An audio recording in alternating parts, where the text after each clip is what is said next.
one thing we've talked about all year is the Warriors. They got to get it moving. They got to get moving. There's 10 games left. I tell you what, they better win tonight, JD. You think? Yes. And, just because it's the Houston Rockets doesn't mean it's not a big game. They have to win this game tonight. Otherwise, they go under 500. And when I say they have to, obviously they don't have to. This is a must-win. I'm going to say it. It's a must-win. Listen, you lose to the Rockets tonight. Who are we kidding, right? That's when it becomes, who are we kidding here? They still are 36-36. They're in the 7th spot. There's been fits and starts. You go into Houston tonight and lose. What are we doing? Like, what are we really talking about with this team? The Rockets could be the only team that the Warriors beat twice on the road this season, if they can get it done. You look at the Warriors and they're 7 and now 29 away from Chase Center. Well, one of the 7 is the Rockets, and they have a shot to do it again. And if they don't, I mean, my God, you think the sky was falling Thursday when I was sitting in for Goo, and good to be back with you, Steiny, or after the game Saturday as I'm taking phone calls on Warriors wrap-up. You lose tonight? Whew. I know. I mean, it is ugly. 5-1-0. Boston just lost to the Rockets at home. Exactly. I know. No excuses. I know. Guess what? You're not 49-23. If you were 49-23, you could lose to the Rockets and have it be no big deal, like the Celtics just did. Celtics got beaten Utah the other night. Yep. It happens. You're 49-23. Who cares? That's right. I remember a team that used to once in a while have a bad loss when they were in the midst of winning 50 games. Oh, that's right. It was the Golden State Warriors with Steph Curry, Klay Thompson, and Draymond Green. Not anymore. You need every win you can possibly get. No doubt. And they're 0-3 to start this 5-game road trip. I don't know if I'm looking forward for Guru coming back or not, but he had him going 4-1. Well, I had the thought, and I'm not like, Guru's back tomorrow. It's going to be great. Warriors are going to win because I think they're going to win tonight. And then and Guru's going to be back. Like, hey, they're back. No, he won't. They're fine. I wonder. They're fine. They got momentum. I wonder. 888-957-9570 is the number if you want to jump in. It's kind of a disastrous start, obviously, to the road trip. They lose in Atlanta and in Memphis. No Draymond Green on Friday against Atlanta. Shame on him. Shame on him for that particular game to miss. And then the next night, they can't get it done against Memphis. Klay and Steph have not played well the last couple games. Obviously, Steph started out the run with a 50-point game, but they just are not. They're not making enough shots. They're not defending. And to me, in the last 2 games, JD, it wasn't. To me, the last 2 games, the big three's got to be better. Like they were the ones that hurt them on Friday and Saturday. Yeah. The big boys. Absolutely. I mean, you get a great game from Jonathan Kuminga, but Klay Thompson, I think you could make the case, was the worst player on the floor. In fact, I don't even think there's much debate. He was a -30. He was not making shots. You get bit by it being the first game in the 2 weeks since Steph Curry's come back from his injury where he didn't shoot the ball well, and the Grizzlies were really trying to take it away from him. And Jonathan Kuminga played one of his better games of the year, and it winds up not helping you, really. Great for him, great for his development, great for his future, but it's a night where if you have the regulars carry their weight and you get that kind of game from Jonathan Kuminga, then maybe you got a little bit of action when it's 108-106 in a fourth quarter where you've withstood the Grizzlies being as hot as anybody has been this season from 3 against the Warriors. And that's saying something because everybody shoots 41% against the Warriors from 3 anyway. But the Grizzlies had a 47% clip working in that game on Saturday night. But it just on a night-to-night basis, if it's not one thing, it's something else. If it's rebounding and second chances one night, it's turnovers the next. If you clean up the turnovers and the rebounding, as the Warriors did against Memphis, then it's the three-point shot, or it's the Splash Brothers having an off night. But no matter what it is, if this team doesn't have multiple parts of what they do well clicking, they just don't beat anybody, which I think makes tonight's game, not to get too deep in the weeds on tonight's game, all the more fragile for the Warriors, even though in the 3 games head-to-head against the Rockets this year, you know why the Warriors are 3-0 against the Rockets this year? Because they've made an average of 25 three-pointers in every game. 26, 25, 24 in 3 games over the Rockets. Made three-pointers for the Warriors.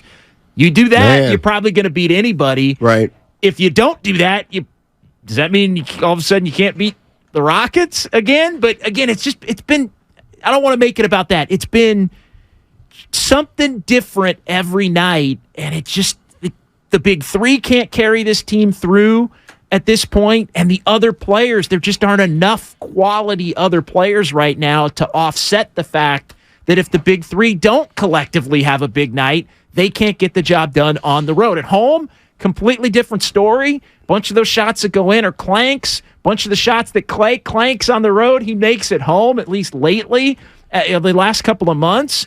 But this team just can't, and I don't think it's been effort the last 3 games, really. I think they've brought the effort. You could tell they wanted the game in Memphis. They just haven't been good enough, which is telling, but at this point, not surprising, Steiny. No, and this may sound a little backwards, but after every game, certain guys play pretty well, certain guys don't, and it changes. You're right. It changes game to game. Who's playing, who's consistent, who's not consistent, and then what part of their game is consistent and what part of their game is not consistent. So you have a boatload of inconsistency, but the thing is for more than a decade, some of these things have surfaced with the Warriors, whether it's turnovers, whether it's interior defense, whether it's a little bit 3 happy, but they've never kind of gone this long without overcoming it. And what I'm getting at is they're a 500 team right now, and the reason they're a 500 team is because there are parts of the game that every night gets them beat, different, and then there are players that get them beat every night, and it's different. And they always could overcome this 4 out of 5 times. Like, that's why people are like, well, is it just as simple as they're not as good? It's like, I kind of think, like, that's what we're seeing. We can look deep into it, and we can try to figure out really specifics, but it's showing up night after night that they're not as good. They're not consistent. Their players haven't been consistent, other than Curry for the most part, and they haven't had any consistent part of their game all year. Even their 3-point shooting has dropped a little bit. So that, to me, shows they're not able to quite get it done. But here's the thing. When you're not winning those games, then it becomes the individual pointing fingers. Then it becomes, well, Clay's not been good the last 2 nights. And Jordan Poole keeps turning the ball over. And why can't Kuminga get minutes? But in the past, if you're 15, you're not playing significantly better, but you're winning more games, you tend not to single out what guys aren't doing right. Like, I do feel like coming in here today, it's like, well, Curry, he didn't, last 2 games, he hasn't shot the ball well, and he's turned it over too much. Klay Thompson, I think, has been terrible the last 2 nights. Draymond hasn't been there one night, and then the next night, that's when you start getting into the individual thing. But the bottom line is it's still just an overall team that's not good enough right now. No, and it's a team that, again, still has to survive with what they have for long enough to be able to hope that they can get others back and then get on some kind of a run. I'll tell you what the 2 losses did as far as the standings go, and you look at it right now. I mean, the Warriors are 7th. You lose tonight and in Dallas on Wednesday night, and 7th may become the highest you can get at that point, given the way things are starting to shake out. But you look at the Warriors, currently 7th, but they are right now a game out of being 11th, out of being out They're a game ahead of Utah, who's the first team out right now at 11th. You've got the Lakers and the Timberwolves and the Thunder, who all of a sudden are playing good basketball, 7 of the last 10, but are all right there on your heels. On the one hand, it's like, well, Minnesota's Edwards is out, and the Thunder, do you really take the Thunder seriously? The Lakers, I think, are formidable. Yeah, you want to play the Lakers in a play-in tournament game? No. 7-8?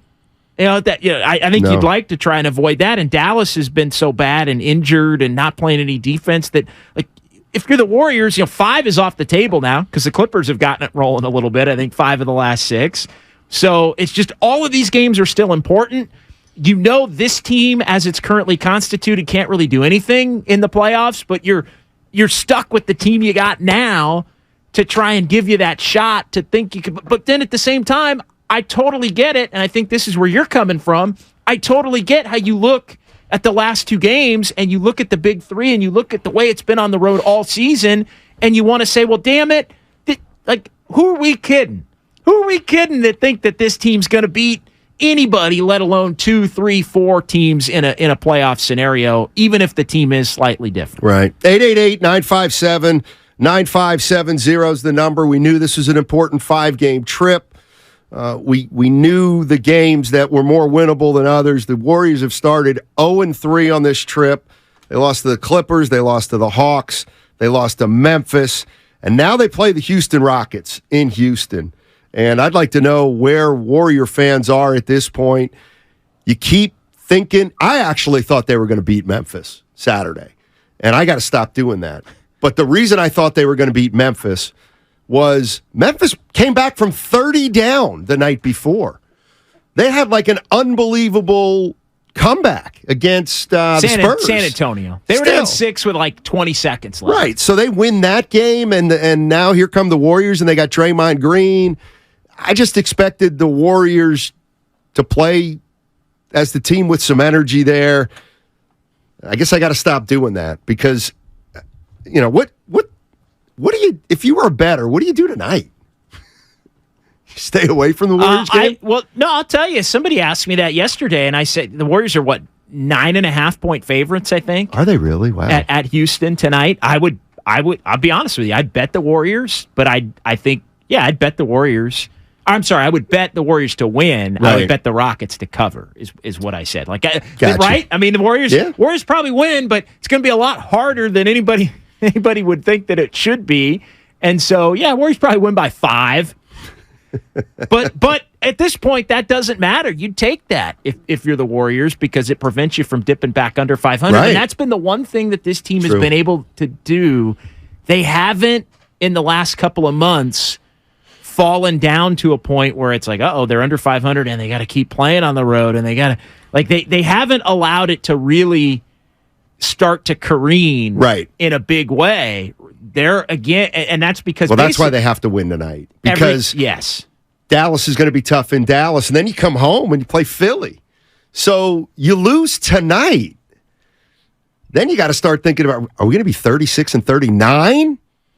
I know you don't like to get ahead of yourself but then you have to sweep the next 3 at home, which you could make the case you should: Minnesota, New Orleans, and San Antonio. But anytime you play that game, it tends to bite you when you play that game. Right.